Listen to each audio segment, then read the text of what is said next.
Well, what's up again, guys? Brian here at 3TR, and I just got done finished watching the Sony E3 2015 press conference, and undoubtedly, Sony killed it. They killed it big time. There were so many massive announcements, including one particular announcement, but I'll get to it because, you know, I got all this pumped up energy, and I'm having a difficult time not yelling at the top of my lungs right now because I don't want to wake up everybody else in the house. So let's go down the list. First off, the press conference started by them revealing, finally after God knows how many years since it was first revealed, that The Last Guardian is still in production, and it should be coming out, if I remember correctly, maybe sometime next year. So it was nice to see some actual gameplay. It looks fantastic on the PlayStation 4. I absolutely love the games of Eco and Shadow of the Colossus, and this looks like another great installment in that type of gameplay franchise. So I'm absolutely pumped for The Last Guardian, and I can't wait to get my hands on it. The next game that they also announced was coming from Guerrilla Studios, which is the development team that made the Killzone franchise. And apparently they're now working on a new IP, which they're calling it Horizon. And from what I could tell, it initially, the best way I could describe it is, basically it takes place maybe after the fall of humanity, or somewhat. And apparently you have a bunch of Indian tribes, and they're hunting or fighting off a bunch of mechanical animals. That's really what I got from it. It looks very, very interesting, and I had never thought of using the concept of mixing Indians with machines, which that seems like an odd combination, but from what I saw, it looked quite impressive, so that looked pretty cool.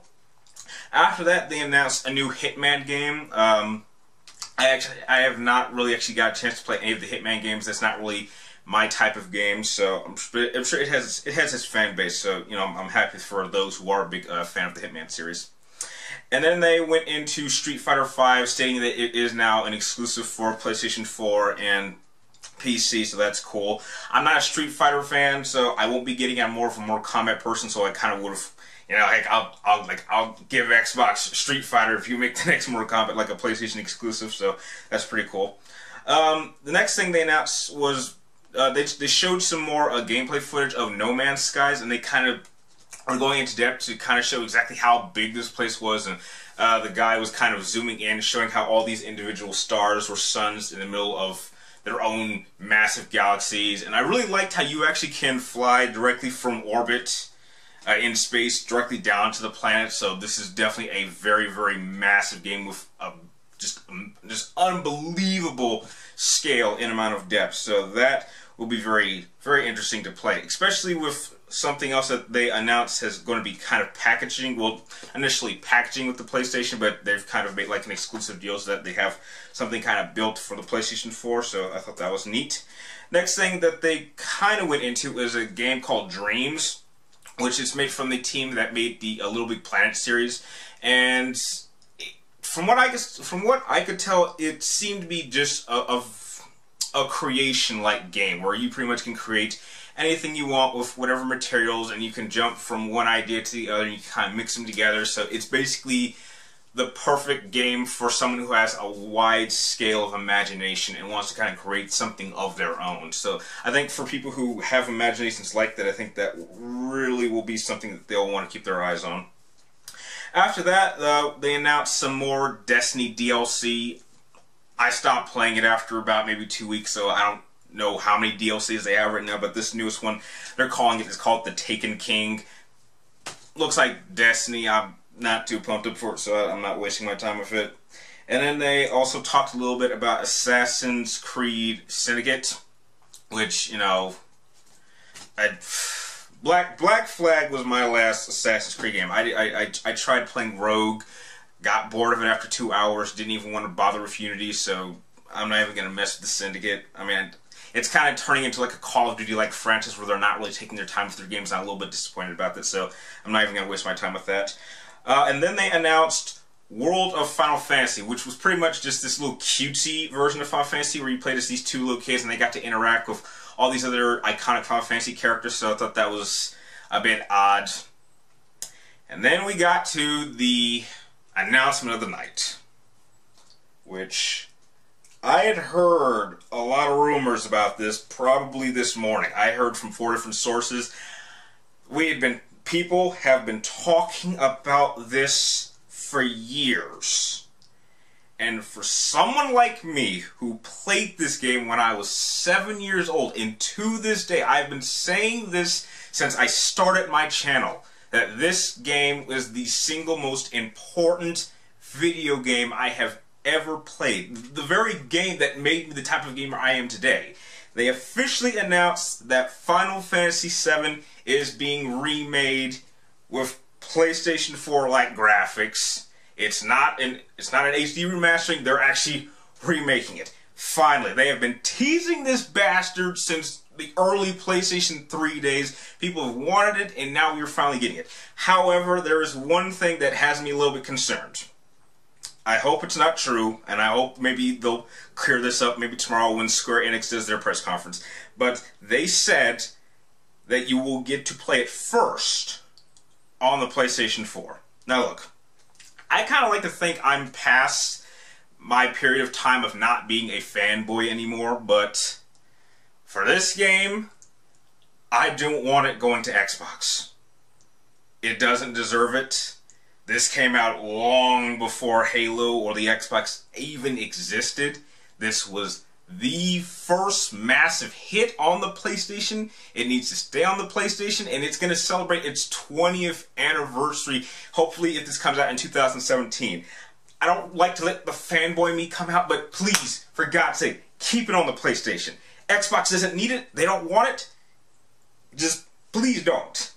I would give Xbox God of War, The Last of Us, Uncharted, Ratchet & Clank, I would give it any exclusive but Final Fantasy VII. That is how much I love this game. That's how much I want to play it right now, and that's how much I want it to stay an exclusive on the PlayStation 4. I hope they fix this up. I don't want it going to the Xbox. I mean, I know this was made by Square, so I'm hoping maybe this have something to do with the whole thing with Rise of the Tomb Raider, as in it's a timed exclusive for the Xbox, and then eventually it'll be ported over to PlayStation 4. I hope they don't do that with Final Fantasy VII. Please do not. That would really be an absolute nightmare for me. I mean, that's just me. That's just...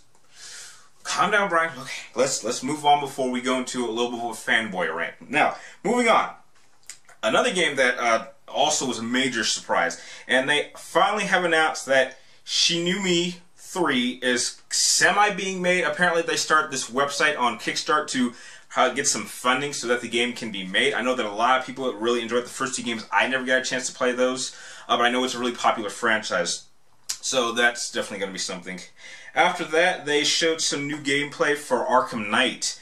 And interesting enough, it actually started out with them saying this is how the Batman dies, which...